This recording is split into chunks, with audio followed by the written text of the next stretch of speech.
My name's Anthony Stone. I am an apprentice bell moulder at John Taylor Bell Founders. I'm 21 years old and I've been working there now for nearly 5 years.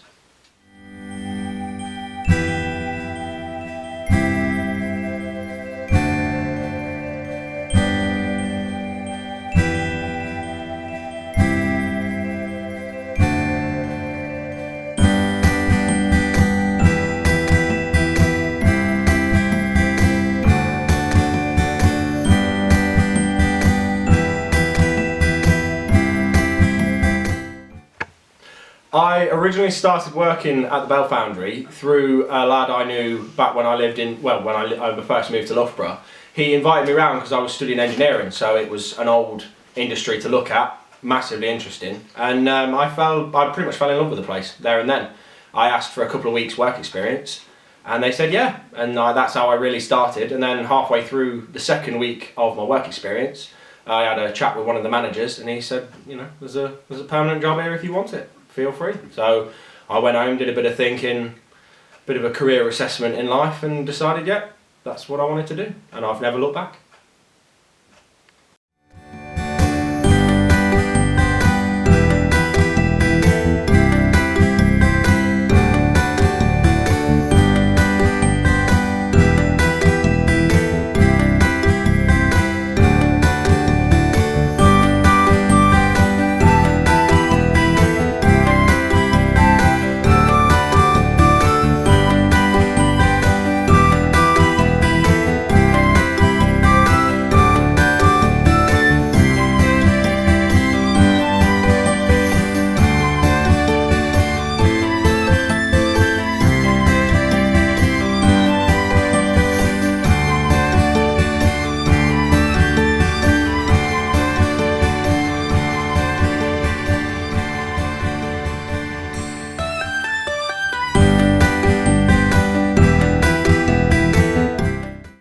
So the Bell Foundry was originally started by the Taylor family in, I think it was around about 1759, something like that. So quite a sort of a very early history. And they didn't actually have an original works. They started basically just sort of turning up from church to church and would ask, do you need anything doing, you know, need any bells cast in? And if the church agreed, they would mould on site. They would then cast on site, tune the bells on site, as well as then fit them. So everything was really done in the churchyard for really as a very public spectacle. And it was only until the early 1800s that then John Taylor, like sort of the first John Taylor, had the idea of moving to a permanent basis. Now, a bell foundry exists in London under the name of Whitechapel, but so he didn't really want to be near the capital. He wanted to be sort of further north.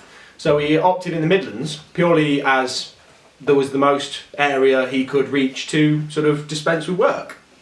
So he originally set up his first workshop in Loughborough, but then due to instant demand and how now people could visit, and obviously he could introduce more technical knowledge to the company, into the business, and increase productivity, he outgrew the original workshop, and he then had to move to Freehold Street, which is where the company is based now. And that's been operating since 1859, closed briefly for 2 years due to a fire. But yeah, so since roughly about the early 1900s, we've been producing bells 365 days a year, 7 days a week, including Sunday afternoons, which obviously they couldn't work Sunday mornings back in the day for religious reasons. But and then during the war, the First World War, they turned to making munitions for the war effort. And really the place nearly went under due to obviously young lads being, you know, referred up and whatnot for the services, and it nearly bankrupted the place. So Paul Taylor then had the idea of why not try to bring in women. So this was long before World War II, that already some male jobs were being taken over by women. And then through the 30s it was fairly quiet, not massively busy with work. And then when the Second World War started, they turned to casting tank turrets for the actual top casings for tanks to fire out of and whatnot. And the machine shop then again went to making munitions and bullets and things like that. And for a brief spell, the company pretty much became entirely female run. Every member of staff on the shop floor was a female. And that lasted up really until about the 50s. And then Paul Taylor's sons began to, take interest. And unfortunately, they only brought women to the family. They had 3 daughters each, and unfortunately none of them wanted to do anything in the business. So it was only really until about the mid-90s that the Taylor family sort of washed its hands of the company. And then the company really started to shrink into decline. Most decent sized jobs that they needed that were out there had been done, and obviously the reliability of bells and things manufactured for them last for hundreds if not thousands of years. So the work began to dry up, and the company then, through no real ownership or leadership, went through a series of in and out of business, and unfortunately went under 4 times in as many years, really. And then it wasn't until a small company from Nottingham bought it out, asked if they could buy the original John Taylor Bell Founder's name back, and started to operate under it. And then from there work has blossomed, because they managed to finally coerce one of the youngest daughter into just sort of being a head director, keep the fingers in the pie sort of thing, just to keep an eye on it and see what's happening. And since then, really, the company's gone strength to strength, and we're now taking on more orders than we ever have in the last 10 years, exporting to more and more countries abroad, and we're really diversifying the company into sort of different walks of life, so casting more ironwork as opposed to just solely bells and bell-related items.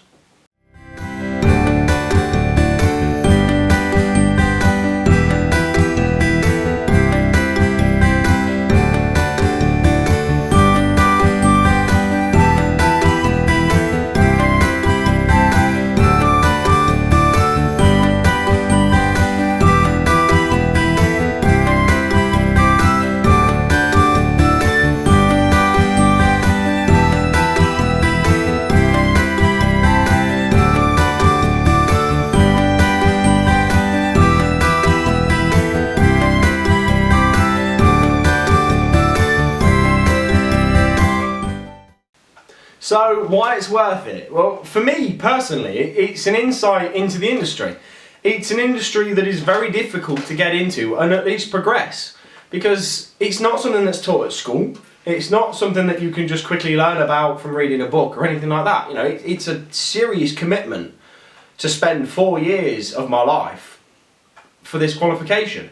And through not only that though, but it then gives me the opportunity to try and bring others in. So not just for foundry work, for carpentry, for machining, and just try and show that, yeah, it's not an old-fashioned industry anymore. It's modern, it's got new techniques, new equipment and things like that, and we're really making strong new strides in it, and just try and encourage younger people to work in it. And obviously without the company, there is no industry then. There will be nothing in Leicestershire that does this sort of thing. No molten metal work, or no real machining work, really. So it's vastly important, because the blokes that teach me are going to retire soon, and I can't run the place on my own. So I need young people behind me, or my age, that can come in, and I can then sort of chaperone them to show what I do, get them to have the same sort of technical basis that I've got, and push the company forward. And obviously the younger the workforce, yes, there's the lack of inexperience, but there's the innovations, and everyone, and you're constantly keeping up with the times, as opposed to like now, young people working in a last century sort of building. I'm a sort of 21st century person, but I work with 20th century techniques, old-fashioned measurements, old-fashioned weights and things like that. There's no real young investment to be able to push it forward. So personally, for me, the company's massively important in what it does. And not just for making bells or anything like that, but just sheerly for the people it employs and for the economy help it does have on a really university-based town.